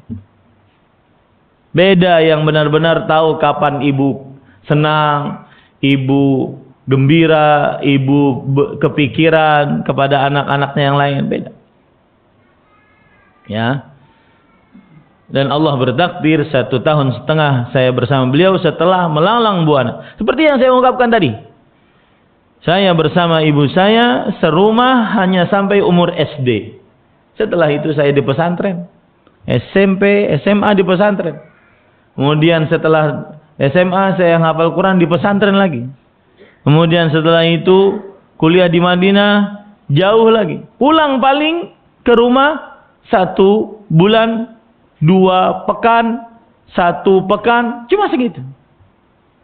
Tidak tahu apa yang terjadi dalam rumah, tidak tahu apa kesukaan ibu, mama, dan bapak rahimahumullah. Nah ini para ikhwan dirahmati Allah. Maka jika punya kesempatan, hiduplah bersama orang tuamu, terutama ketika orang tuamu sudah tidak memiliki apa-apa. Orang tua yang sudah tua, orang tua yang tidak bekerja lagi, hiduplah bersama kedua orang tuamu. Karena itu kunci surga, tidak bisa digantikan dengan apa-apa. Dan sebagaimana yang saya ungkap tadi, ketika seorang anak taat kepada orang tuanya, keberkahan akan mendapatinya. Alhamdulillah, ini cerita bin ni'matihi tatimmus shalihat. Abdullah yang saya prediksikan, dia kalau sekolah di sana dia akan hafal Quran. Alhamdulillah di Indonesia pun dia umur 14 tahun selesai setoran hafalan Al-Quran. Maka berkah, taat kepada kedua orang tua berkah. Anak-anak mudah diatur, tidak suka membantah. Seperti yang saya ungkap tadi, tidak ada pahala yang Allah ingin segerakan dari sebuah amal ibadah dibandingkan amalan berbakti kepada orang tua. Pasti dia bahagia dunia akhirat. Ini para ikhwan yang dirahmati Allah. Meskipun yang berbicara di hadapan Bapak Ibu bukan orang yang paling berbakti. Mungkin dia adalah orang yang paling durhaka. Kan tetapi saya ingin menceritakan bahwa taatlah kepada orang tua, pasti akan didatangi berkah oleh Allah Subhanahu wa taala. Kemudian termasuk di dalamnya tadi yang saya katakan yang ke-11 adalah yaitu yang ke-11 atau yang berapa? Yang ke-17 adalah terlalu lama di luar rumah. Ya, terlalu lama di luar rumah, terlalu lama merantau. Makanya yang merantau-merantau ini terus tanya orang tua, pulang enggak ma saya? Agar kalau mereka ridha, maka pada saat itu tetaplah. Tapi kalau mereka sudah tidak ridha, dan ada pengalaman menarik para ikhwah, bahwa saya punya teman waktu itu di Arab Saudi, beliau setiap hari Ahad menelpon orang tuanya. Setiap hari Ahad, karena beliau kerja lama, bahkan sampai anak-anaknya kelahiran Arab Saudi, bahkan sampai sekarang masih ada di sana. Sampai anak-anaknya tidak bisa bahasa Indonesia dengan baik dan benar. Ya betul, karena bukan kelahiran Indonesia. Pulang ke Indonesia cuma sebulan, dalam 2 tahun kadang-kadang. Karena kalau sudah bawa istri dan bawa anak, mahal tiketnya. Maka suatu saat hari Ahad beliau tidak menelpon. Ahad depannya ketika ditelepon ibunya ngangkat tapi nggak mau ngomong. Setelah dirayu, baru mau ngomong. Apa sebabnya? Saya minta maaf kalau ada salah. Sang ibu berkata, Ahad yang lalu saya menunggu telepon kamu di jam yang kamu biasa menelpon. Tapi kamu tidak menelpon. Maka jaga perasaan orang tua, terutama bagi yang anak-anaknya merantau. Allah bertakdir dengan hikmahnya kita harus sekolah, kita harus mencari pekerjaan, penghasilan jauh dari orang tua. Apalagi di zaman yang kita bisa berkomunikasi dengan orang tua dengan mudah. Maka hitungannya di sisi Allah kelak tambah berat. Seseorang dimudahkan oleh Allah untuk berkomunikasi dengan orang tua. Ada sarana-sarana yang mudah, tetapi dengan begitu tetap saja dia jarang berkomunikasi. Ini para ikhwan yang dirahmati oleh Allah. Saya saja sudah punya anak 4, punya santri ratusan seperti ini. Kadang-kadang kalau keluar kota tidak memberitahu, maka bapak akan marah karena tinggal satu orang tua saya. Kenapa tidak beritahu? Orang tua kan pikirannya, cucu saya bagaimana, menantu saya yang perempuan nanti bagaimana. Jangan pernah membuat orang tua sedih. Yang mungkin kita anggap itu bukan membuat orang tua sedang sedih. Ini para ikhwan yang dirahmati oleh Allah. Termasuk di dalamnya adalah sering jauh dari orang tua. Bagaimanapun kita ini dirindukan oleh orang tua. Aku menunggu teleponmu sebagaimana kamu biasa menelpon. Ternyata engkau tidak menelpon. Hati-hati. Para ikhwan yang dirahmati oleh Allah. Yang ke-20 adalah terlalu banyak permintaan kepada kedua orang tua. Yang ke-21, mendahulukan istri di atas orang tua. Nah, ini kadang-kadang suami tidak bijak.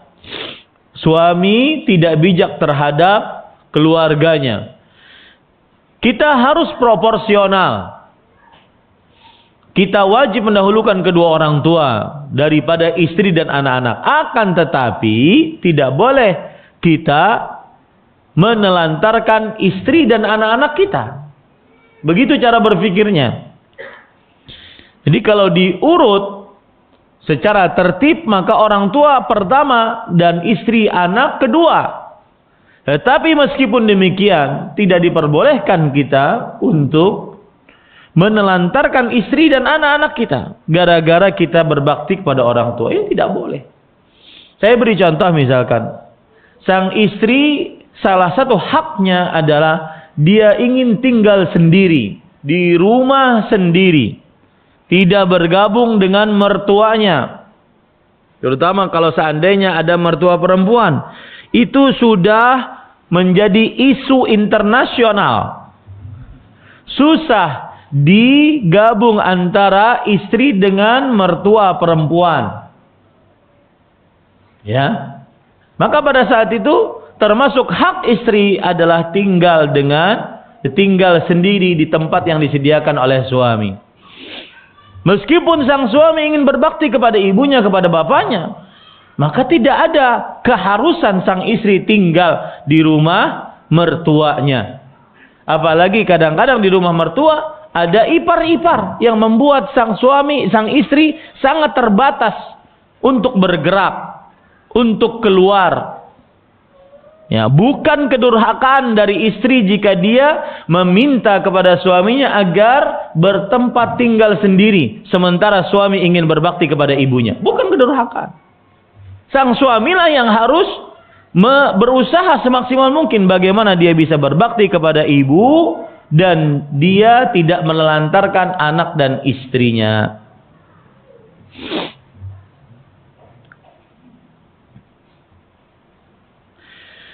Kemudian ahibati fillah, afanillahu iyyakum, yang ke-19, betul? Hah? 20. Taib. Yang ke-20, karena ini beberapa poin saya tinggalkan makanya urutannya jadi tidak jelas. Yang ke-20 adalah yaitu memukul mereka berdua. Ini termasuk durhaka. Ya, memukul mereka. Yang ke-21 adalah bakhil terhadap mereka berdua. Bakhil terhadap mereka berdua. Wahai para ikhwah, kalau seandainya orang tua kita ini perhitungan terhadap kita saat kita masih kecil, nih saya kita tidak akan hidup. Mau diberikan makanan, susu, minuman susu misalkan. Dilihat dulu harganya. Wah, kemahalan ah, nggak jadi ah. Kalau orang tua kita bersikap dari ketika kita kecil seperti itu, maka niscaya kita tidak akan besar, tidak akan segemuk ini sekarang. Ya, maka ketika kita mengurus kedua orang tua juga jangan sampai perhitungan. Dan ingat para ikhwah, al-barakah ma'at ta'ah. Ini konsep hidup yang susah untuk difikirkan dengan hitungan matematik. Bisa hanya diterima dengan iman. Keberkahan bersama dengan ketaatan. Saat seorang anak tidak perhitungan kepada kedua orang tuanya di dalam harta, maka pasti keberkahan meliputi anak tersebut. Tabi'u bainal haji wal umrah fa innahuma yanfiyanil faqra wadh-dhunub kama yanfil qiru khabathal hadid. Ikutilah haji dan umrah terus, kerjakan haji umrah ulang-ulang. Sesungguhnya dua amalan ini akan menghapuskan kemiskinan. Lihat, susah untuk dihitung dengan hitungan matematik. Berhaji berumrah menghapuskan kemiskinan, padahal haji dan umrah apa? Biayanya mahal. Itu yang saya bilang. Konsep al-barakah ma'at ta'ah, keberkahan bersama dengan ketaatan. Kebaikan hidup bersama dengan ketaatan. Itu hanya bisa diterima dengan iman. Sama ketika kita tidak hitung-hitungan dengan orang tua. Ya. Tidak bakhil dengan orang tua, maka itu pasti mendatangkan keberkahan. Entah kesehatan untuk diri kita, keberkahan untuk anak istri kita, anak istri mudah diatur, mudah dinasihati. Jangan dikira para ikhwah, istri yang kadang-kadang dinasihati malah dia menjawab 100 kali dengan nasihat yang lain. Itu jangan dikira karena mungkin memang sifatnya keras, tidak. Mungkin karena kita ya kurang berbakti kepada kedua orang tua, terlalu bakhil dengan kedua orang tua. Akhirnya berpengaruh kepada kelakuan istri. Ini para ikhwah yang dirahmati oleh Allah Subhanahu wa taala.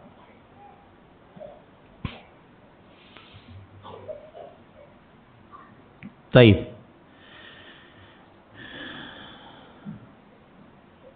Ya, itu kira-kira yang ke-21 cukup kiranya. Mudah-mudahan yang disampaikan bermanfaat dan apa yang baiknya dari Allah Subhanahu wa taala, apa yang buruk itu dari saya pribadi.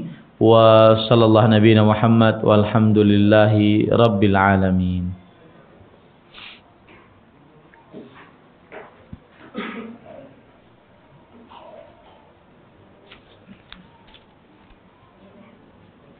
Zuhur jam berapa? Hah? Oh, masih ada waktu. Baik. Bagaimana kalau orang tua yang enggak bisa dibilang walau salah, suka mengeluh dan tidak bersyukur, bagaimana cara menyadarkan orang tua? Yang pertama kali harus disikapi adalah orang tua yang seperti ini bersabarlah. Bersabarlah menghadapi orang tua yang seperti ini. Suka mengeluh. Kadang anak-anak juga ada yang mengadukan tentang kelakuan orang tuanya yang sombong. Saya pernah punya teman, beliau chef bintang 5. Dulu sangat diremehkan oleh orang tuanya. Kamu tidak akan pernah jadi orang, kamu nggak akan sukses, segala macam. Nah, alhamdulillah sekarang beliau sudah punya rumah, ada keluarga, tercukupi, gaji baik. Dan saya katakan, sudah sambunglah hubungan dengan bapakmu. Itu bapakmu loh. Maka dia katakan, Ustaz, saya ingin nyambung. Dia itu sombong banget, Ustaz. Dia sekarang udah nggak punya apa-apa, Ustaz. Tapi tetap aja sombong. Maka saya katakan, bersabarlah dengan kelakuan orang tuamu. Ini yang pertama. Nah, adapun cara menyadarkannya adalah, yaitu ngajak baik-baik dengan ucapan yang lembut, dengan ucapan yang santun, bahwasanya orang yang paling kaya adalah orang yang puas dengan pemberian Allah Subhanahu wa taala. Ya, tidak perlu diajarkan terlalu serius, tapi disentil aja. Disentil, misalkan orang tua suka mengeluh, maka kita nasihati dengan kata-kata yang sambil lewat saja. Misalkan nih, wah ini kurang begini, wah mudah-mudahan dari itu berkah ya Pak, gitu. Gitu saja. Sudah, nggak usah ceramah, nggak usah panggil bapaknya, Pak sini Pak, duduk sini. Allah berfirman ya Pak. Jangan ya, jangan seperti itu. Tetapi sambil lewat saja. Misalkan ada ibu yang belum berjilbab, maka sambil lewat nasihatinya. Dan jangan lupa doa, itu yang paling utama, karena usaha kita manusia tanpa petunjuk dari Allah tidak akan bermanfaat. Tapi ketika Allah sudah memberi petunjuk, man yahdihillah fala mudhillalah. Siapa yang diberi petunjuk oleh Allah, maka tidak ada yang bisa memberikan kesesatan padanya. Maka pada saat itu, seorang cuma usaha kecil saja. Misalkan ibu belum berjilbab, maka kita katakan, Bu, mudah-mudahan kita masuk surga sama-sama ya Bu. Dan yang bisa masuk surga orang yang taat kepada Allah. Sebegitu aja dulu. Gak usah jinggung masalah jilbab. Nanti lagi, besok lagi kah. Dan itu pun juga hanya lewat saja. Sambil duduk kah, sambil rebah-rebahan kah, sambil petunjuk dari Allah SWT. Saya pernah menghadapi seorang orang tua yang lebih parah daripada itu. Yang terkena syubhat wahdatul wujud. Ketika minum, beliau mengatakan, Din, ini yang minum bukan ibumu. Ini dia. Wahdatul wujud. Lebih parah daripada itu. Setiap Jumat saya telepon dari kota Madinah, waktu itu mahasiswa. Dulu tidak ada telepon genggam yang kita miliki. Mahal. Yang boleh punya telepon hanya orang-orang kaya. Ya, waktu itu tahun 2001. Telepon setiap, padahal gaji beasiswa mahasiswa berapa sih? Tapi mau nggak mau. Tapi setelah Jumat, setelah habis asar, kita doa di Masjid Nabawi. Allah Subhanahu wa taala bertakdir. Akhirnya mengenal dakwah, akhirnya meninggal di atas dakwah, meninggal dalam keadaan karena berpuasa di atas akidah yang benar. Semoga Allah Subhanahu wa taala memberikan husnul khatimah kepada kedua orang tua kita. Maka doa para ikhwah, doa yang lebih utama.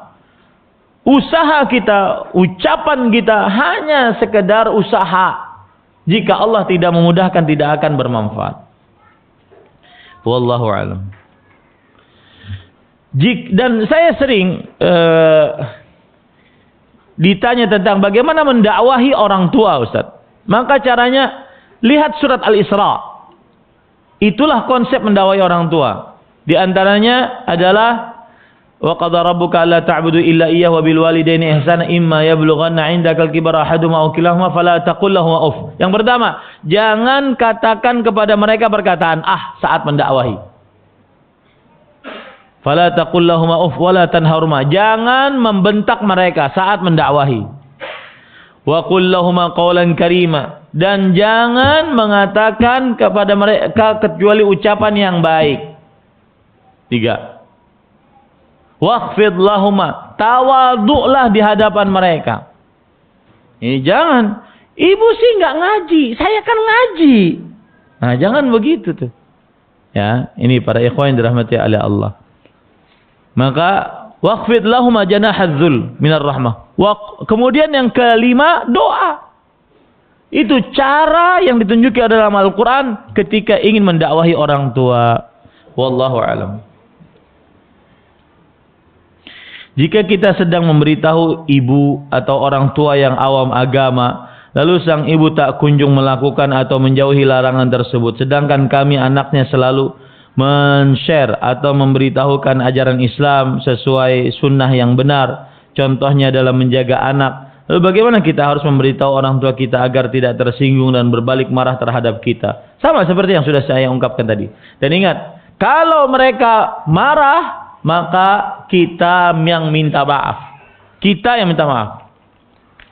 Ya, meskipun kita benar, kita yang minta maaf. Saya pernah mendapati seorang anak Waktu itu saya, ada anaknya di sini, ada bapaknya di sini. Dia sampai nunjuk bapaknya. Saya ya, kalau seandainya Allah memilihkan untuk saya sebelum ada takdir Lauhul Mahfuz, maka saya tidak akan pernah pilih kamu sebagai bapak saya. Dan kalau antum tahu ceritanya kenapa dia berkata seperti itu, mungkin agak bisa memaklumi. Mungkin agak bisa memaklumi. Tetapi itu pun tetap salah. Bapaknya selingkuh di hadapan ibunya. Bapaknya mempertontonkan video porno di hadapan anak-anaknya. Bapaknya tidak menafkahi ibunya, kasar terhadap ibunya, dan seterusnya. Semua perbuatan-perbuatan zalim dari bapaknya kepada istri dan anak-anaknya. Makanya dia sampai berkata seperti itu. Tapi meskipun demikian tetap wajib tetap sabar terhadap bapak. Kelakuan bapakmu seperti itu adalah kelakuannya. Kewajibanmu sebagai anak tetap berbakti kepada kedua orang tua. Bayangkan apa yang lebih besar dari kesalahan orang tua mengajak anaknya untuk melakukan kesyirikan. Ada yang lebih besar dari ini? Tidak ada. Ada yang lebih besar daripada ini? Tidak ada. Wa in jahadaka ala an tusyrika bi ma laysa laka bihi fala tuti'huma. Jika kedua orang tuamu mengajakmu untuk mensyirikan Allah tanpa ilmu agama, maka jangan taati mereka. Tetapi apa? Wasahibhuma fid dunya ma'rufa. Tidak boleh mentaatinya, tetapi tetap gauli mereka dengan baik. Jadi bersabarlah para ikhwah. Wallahu a'lam. Saya sekarang sedang kuliah dan orang tua saya di kampung. Saya ingin berbakti seperti mentransfer uang, tetapi uang saya hanya cukup untuk kehidupan sehari-hari. Bagaimana saya berbakti, Ustaz? Berdoa. Doa kepada Allah Subhanahu wa taala. Ya, kalau tidak ada yang transfer, mau transfer apa? Ya, doa. Ya, wallahu a'lam. Bagaimana menyikapi ketaatan kepada orang tua jika beliau sering meminta kami untuk ikut memanjakan anak laki-laki bungsu umur 20 tahun yang sering menyusahkan atau durhaka pada orang tua? Titipan tanya dari istri mu'alaf 10 tahun yang lalu. Anak pertama dari 3 bersaudara dan keluarganya masih kafir. Maka jawabannya adalah tetap bersabar dengan keadaan orang tua. Kita bantu orang tua tersebut atas keinginannya. Tapi tidak boleh kita menolong keluarga atau anak atau saudara kita tadi yang umur 20 tahun untuk berbuat kemaksiatan dengan pertolongan kita. Seperti misalkan kita tidak boleh untuk memberikan kepadanya uang yang dengan uang tersebut dia bermaksiat. Kita tahu dia akan bermaksiat dengan uang tersebut, tidak boleh. Kita kasih kepada orang tua. Ini Bu, ini Pak, secukupnya kami bisa bantu. Kita niatannya untuk memberi orang tua. Nanti orang tuanya memberikan kepada anaknya, itu urusan mereka. Tugas kita pokoknya berbakti. Bukan tugas kita mengoreksi orang tua.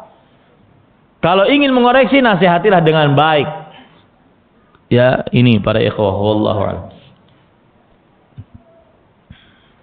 Bagaimana status mertua di hadapan mantu karena ada yang menarah mertua ke panti jompo padahal si anak sudah ngaji sunnah? Maka jawabannya para ikhwan yang dirahmati oleh Allah, semestinya ini tidak boleh terjadi. Kenapa? Karena meskipun di panti jompo mungkin diatur, diurus, dibandingkan di rumahnya sendiri tidak terurus, ya maka dia harus berusaha untuk mengurus. Makanya kan disebutkan dalam Al-Quran, dalam surah Al-Isra, wa imma yablughanna indakal kibara ahaduhuma au kilahuma. Jika salah seorang dari mereka berdua atau kedua-duanya dalam keadaan tua. Ini ada semacam isyarat bahwa pasti seorang anak akan mengurus orang tuanya saat orang tuanya dalam keadaan tua. Maka pada saat itu bersabarlah. Lebih meluangkan waktu, lebih menyediakan fasilitas, lebih. Dan ingat para ikhwah, saya sering katakan ini. Kita ini mengurus orang tua sebenarnya, mau kita jujur dalam hati, mau kita tidak jujur, sebenarnya kita sedang menunggu mereka meninggal. Kita sebenarnya sedang menunggu mereka meninggal. Beda dengan orang tua kita saat mengurus kita. Mereka ingin kita dewasa. Mereka ingin kita sukses. Mereka ingin kita sesuai dengan mendapatkan cita-cita sesuai dengan cita-citanya. Maka para ikhwan yang dirahmati oleh Allah, tidak lama kok, tidak lama. Bukan berarti kita mendoakan orang tua kita cepat mati, tidak. Tetapi itulah kenyataannya. Ada seorang anak mengeluh kepada saya, dia anak paling bontot, paling bungsu. Ustaz, apakah memang begini anak bungsu Ustaz? Saya ini Ustaz, punya istri, punya anak. Kami keluarga masih muda.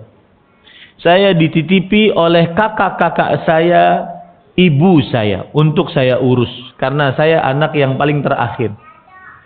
Tapi kan kalau seandainya saya sebagai keluarga muda, jika ingin berlibur, saya juga ingin seperti keluarga-keluarga muda yang lain. Ke tempat yang jauh, makan makanan yang memang makanannya anak muda. Kalau berlibur sama ibu kan terbatas, tempatnya terbatas, makanan terbatas. Dan ketika saya telepon kakak-kakak saya, mereka akan mengatakan, sudahlah kamu urus saja. Berapa kamu perlukan saya akan transfer. Saya tidak memerlukan itu Ustaz. Saya juga memerlukan kebebasan. Apakah memang berbaktinya dalam Islam seperti ini? Anak bontot yang seperti itu Ustaz. Maka saya katakan, kamu sebagai yang Allah takdirkan saat ini untuk mengurus orang tua, ini adalah kunci besar untuk mendapatkan keberkahan hidup. Maka jangan berikan kunci tersebut kepada orang lain. Mungkin sekarang tidak akan terasa, akan tetapi nanti akan terasa di dalam kehidupan kita sepeninggal orang tua kita. Karena kita berbakti pada orang tua sebenarnya nunggu mereka kapan mati. Mau kita jujur tidak jujur, itu yang kita rasakan. Nah ini para ikhwan yang dirahmati oleh Allah Subhanahu wa ta'ala. Makanya saya nasihatkan pada orang yang meletakkan orang tuanya kepada jompo, maka selayaknya tidak dia letakkan. Mengapa demikian? Karena dia harus berusaha untuk mengurus orang tuanya. Apakah sama tingkat berbakti kita kepada ibu sambung atau ibu tiri dengan ibu kandung? Jelas beda. Ini pertanyaan jenis apa ini? Gak ada sama-samanya. Mau disamakan gimana?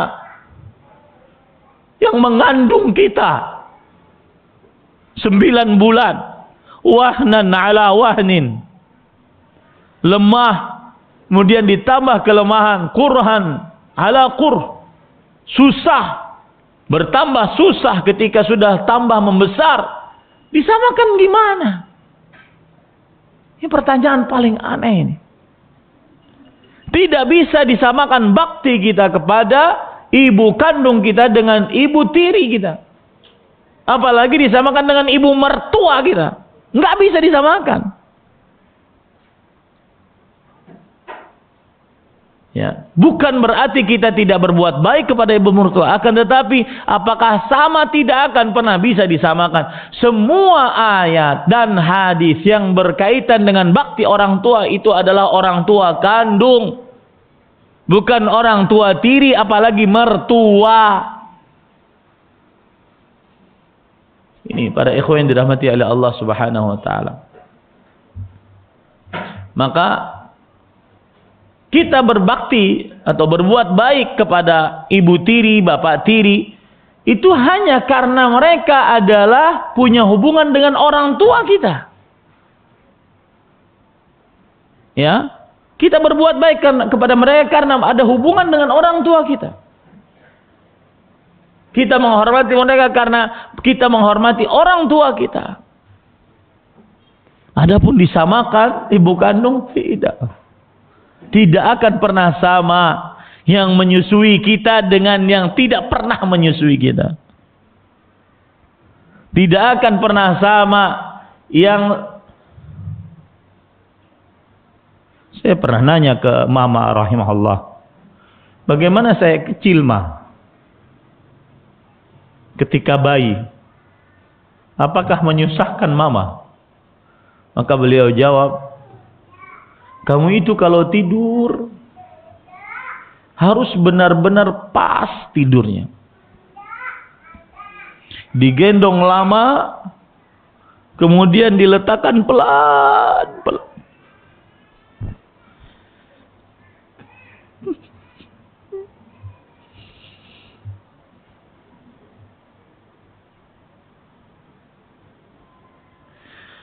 Seperti kami meletakkan emas, harus pelan-pelan. Karena kalau kamu salah dalam meletakkannya, kamu akan bangun. Bangun semalaman suntuk sampai subuh. Disamakan ibu yang seperti itu dengan ibu tiri. Makanya disamakan ibu yang seperti itu dengan ibu yang tidak melahirkan kita. Meskipun dia mengurus kita dari mulai bayi. Nggak sama ya ikhwah. Ada seorang anak berkata kepada Abdullah bin Umar radhiyallahu anhu, apakah saya bisa membalas jasa kedua orang tua saya? Maka disebutkan oleh Abdullah bin Umar, la walau bitalqah wahidah. Tidak akan bisa kamu balas jasa kedua orang tuamu, jasa ibumu, walaupun hanya dengan membalas satu kali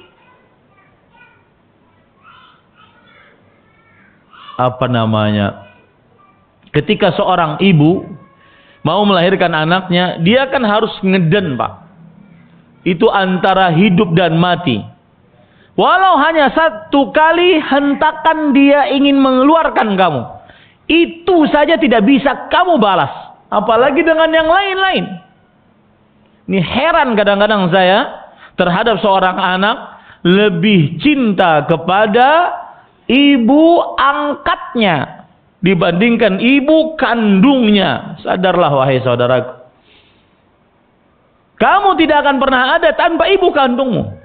Sebejat apapun ibumu membuangmu, itu ibu kandungmu. Tidak akan pernah ada, kamu tidak akan pernah bisa ibu kandungmu mengurusmu, ibu angkatmu mengurusmu, kecuali dengan adanya ibu kandungmu. Maka saya nasihatkan kepada anak-anak yang hatinya keras, karena mungkin merasa terzalimi dengan ibunya, merasa terzalimi dengan bapaknya, akibat perceraian mungkin. Maka bapak ibu saudara-saudari yang dimuliakan oleh Allah, bersabarlah. Maafkanlah kedua orang tuamu. Itu urusan mereka. Urusanmu, kewajibanmu bakti kepada kedua orang tua.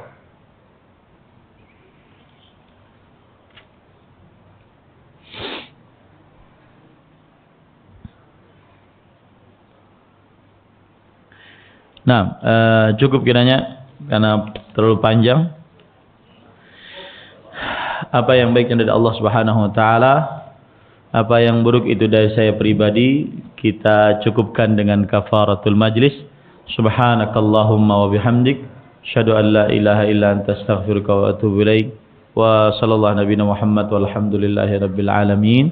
Wassalamu alaikum warahmatullahi wabarakatuh.